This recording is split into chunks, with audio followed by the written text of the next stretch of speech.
గల్ఫ్లో ఒక ప్రొటెక్షన్గా ఎప్పుడు చాలా సంవత్సరాల నుంచి యుఎస్ ఉన్నారు. యుఎస్ పని ఏంటి, వాళ్ళ ఎయిర్ ఫోర్స్ బేస్ అక్కడ ఉంచుకుంటారు ఆ దేశాల్లో. బహ్రెయిన్లో నేవల్ బేస్ ఉంది, 5th ఫ్లీట్. మిగతా అన్ని దేశాల్లో ఎయిర్ ఫోర్స్ బేసెస్ ఉన్నాయి. దాంట్లో కొన్ని ప్లేస్లో 5,000 మంది, కొంతమంది 8,000 మంది ఉన్నారు, పనిచేస్తుంటారు. ఎయిర్క్రాఫ్ట్ ఉంటుంది, అది ఉంటుంది, ఇది ఉంటుంది, రెగ్యులర్గా నడుస్తుంటుంది. ఇది ఒక యాక్టివిటీ. మెయిన్లీ ఏంటంటే వీళ్ళు భయం ఉంది. ఖత్తర్ కానీ, సౌదీ అరేబియా కానీ, బహ్రెయిన్, కువైత్, వీళ్ళందరికి భయం అంటే వీళ్ళందరూ మొనార్కీస్, రాజులు. ఏదో ఒక రోజు బయట నుంచి ఎవడో వచ్చి ఇది వీళ్ళని ఫినిష్ చేసేస్తే, నేపాల్ స్టైల్లో.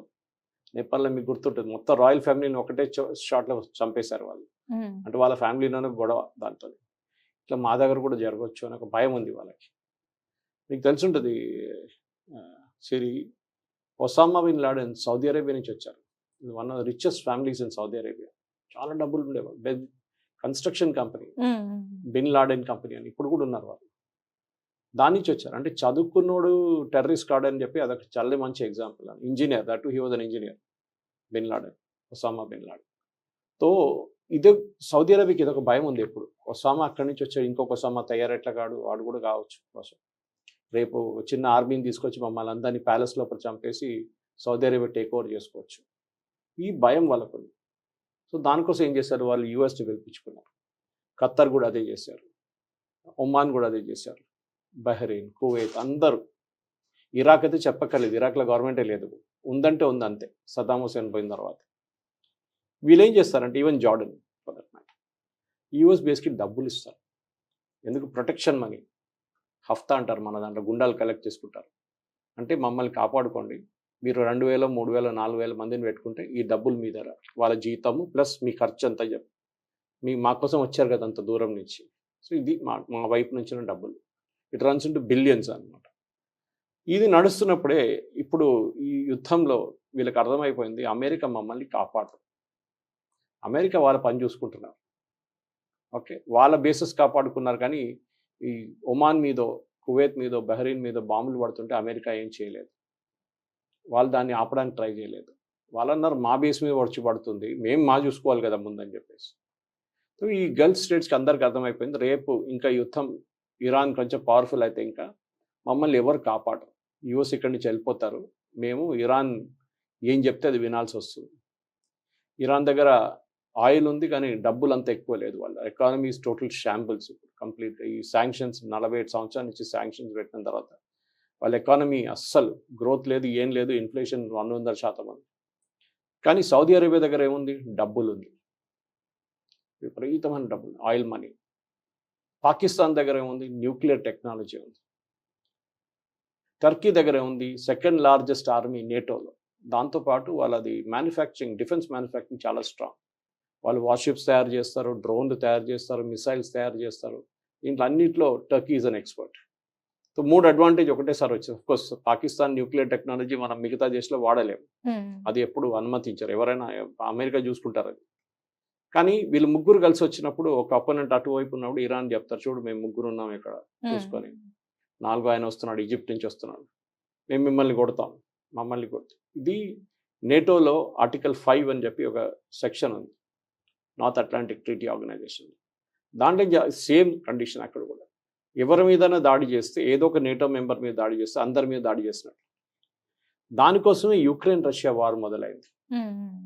యుక్రెయిన్ 4-5 సంవత్సరాల ముందు జెలెన్స్కీ వచ్చినప్పుడు, ఆయన ప్రెసిడెంట్గా ఎలక్ట్ అయినప్పుడు ఆయన నేటోలో చేరుతానని అనౌన్స్మెంట్ చేశారు. పుటిన్ అన్నారు, మేము అనుమతించాము, మా పక్కన దేశం నేటో ఉండకూడదు. ముందు యుక్రెయిన్ యుఎస్ఎస్ఆర్ పార్టే ఉండే కదా, మా తర్వాత యుఎస్ఎస్ఆర్ అని డిస్మాంటిల్ అయిన తర్వాత రష్యా వచ్చినప్పుడు వీళ్ళందరూ సపరేట్ అయిపోయారు. తజికిస్తాన్, ఉజ్బెకిస్తాన్, తుర్క్మెనిస్తాన్, యుక్రెయిన్, ఇట్లాంటి దేశాలన్నీ సపరేట్ అయిపోయాయి. యుక్రెయిన్ దగ్గర చెప్పారు, మీరు నేటోలో చేరకూడదు. జెలెన్స్కీ వినలేదు, నేను వెళ్తాను, నేను అప్లికేషన్ పెట్టేసాను, అయిపోతుంది, ఎల్లుండి అప్రూవ్ అయిపోతుంది.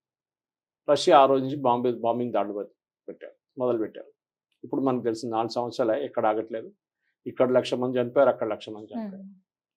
తో నేటోకున్న అదే కండిషన్ వీళ్ళు కూడా పెట్టుకున్నారు, ఒకరి మీద దాడి చేస్తే మిగతా వాళ్ళ మీద దాడి చేసినట్లు. యాక్చువల్లీ మనకి చాలామంది మన ప్రేక్షకులు కూడా తెలుసో లేదు కానీ, ఈ సౌదీ అరేబియా అండ్ పాకిస్తాన్కి ఆల్రెడీ ఒక ఒప్పందం ఉండే ముందు, సేమ్ ఒప్పందం. అంటే ఏంటి సార్? ఏంటి అదే డిఫెన్స్ ప్యాక్ట్. మిమ్మల్ని కొడితే మేము మీ మీద దాడి చేస్తే మా మీద దాడి చేసినట్టు. మరి ఉన్నాక మళ్ళీ ఎందుకు ఇది? ఇప్పుడు టర్కీని కూడా తీసుకొచ్చారు కదా దానికోసం. అది రిన్యూ చేయాలి. రిన్యూ చేశారు రీసెంట్లీ, ఒక 3 నెలల ముందు రిన్యూ చేశారు. కానీ దీని వల్ల ఒక న్యూస్ వచ్చింది కానీ ఆ తర్వాత ఏ పరిణామాలు అయితే కొత్తగా ఏం చేంజ్ అవ్వలేదు కదా సార్. కరెక్ట్. అదే ఏం జరిగిందంటే మన ఆపరేషన్ సింధూర్ జరిగినప్పుడు సౌదీ అరేబియా వచ్చినారా ప్రొటెక్ట్ చేయడానికి పాకిస్తాన్ని? రాలేదు. ఎందుకు వస్తారు? వాళ్ళంటారు అది మీ గొడవ, నేనెందుకు రావాలి అక్కడ, మాకు ఇండియాతోనే కూడా బాగా మంచి రిలేషన్షిప్ ఉంది, ఇండియా నుంచి ఎంతో మంది మా దగ్గర పనిచేస్తుంటారు, సారీ అని చెప్పేశారు వాళ్ళు. టర్కీ వచ్చారు, ఒప్పందం లేదు ఏం లేదు, కానీ టర్కీ వచ్చి హెల్ప్ చేశారు, డ్రోన్స్ ఇచ్చారు, వాళ్ళ టెక్నీషియన్స్ని పంపించారు, అదంతా మనకు తెలుసు.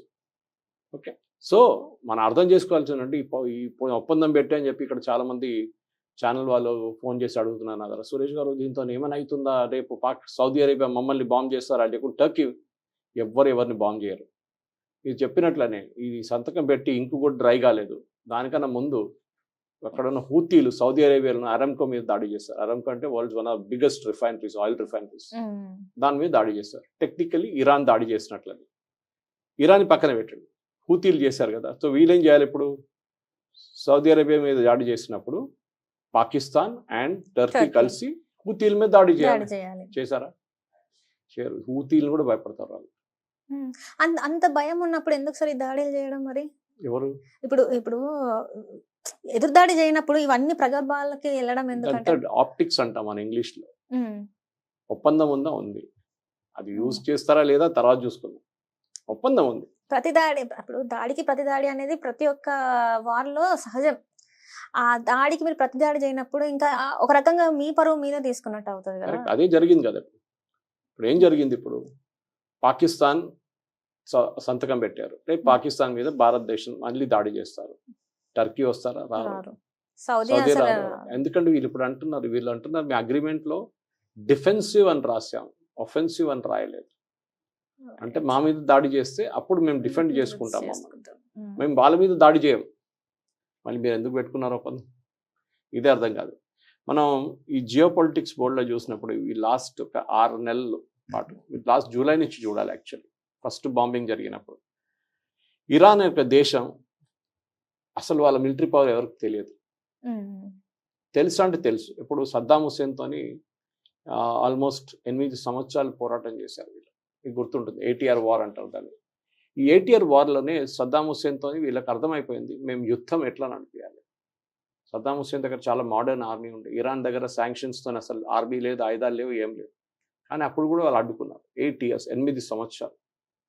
ఆ యుద్ధం ఇరాన్ని చాలా మటుకు నేర్పించింది ఏంటంటే పెద్ద ఆర్మీ, పెద్ద ఎయిర్ ఫోర్స్, పెద్ద నేవీ అక్కర్లేదు. US లాగానో, చైనా లాగానో, రష్యా లాగా, మనది కూడా తక్కువ కాదు. కావాల్సింది టెక్నాలజీ మారుతుంది, టెక్నాలజీతోని మనం కొత్త ఆప్షన్స్ తయారు చేసుకోవాలి. దానికే డ్రోన్స్ తయారయ్యాయి. ఈ డ్రోన్ వార్ఫేర్ అనేది మొత్తం కంప్లీట్గా క్యాల్కులేషన్ మార్చేసింది. ఇప్పుడు యుద్ధంలో మీరు ఏ మిలిటరీ కాలేజ్కి వెళ్ళినా కానీ అక్కడ వాళ్ళ వార్ స్ట్రాటజీస్ మాట్లాడుతున్నప్పుడు ఈ before Ukraine and after Ukraine అని చెప్పి ఒక చాప్టర్ వచ్చేస్తుంది. యుక్రెయిన్ యుద్ధం ముందు మనం టిపికల్ బాహుబలి సినిమా లాగా ఇక్కడి నుంచి 5,000 మంది పరిగెత్తారు, అక్కడి నుంచి 5,000 మంది వస్తారు తుపాకీ పట్టుకొని, గన్స్ ఇక్కడ క్యానన్స్ బూమ్ అని కొడుతుంటుంది, అక్కడ వెళ్ళి పడుతుంది, కొంతమంది చనిపోతారు, ఇదే ఉంటుంది ట్రెంచ్ వార్ఫేర్. అందరు ట్రెంచ్ లోపల కూర్చొని, ఇది పోయింది.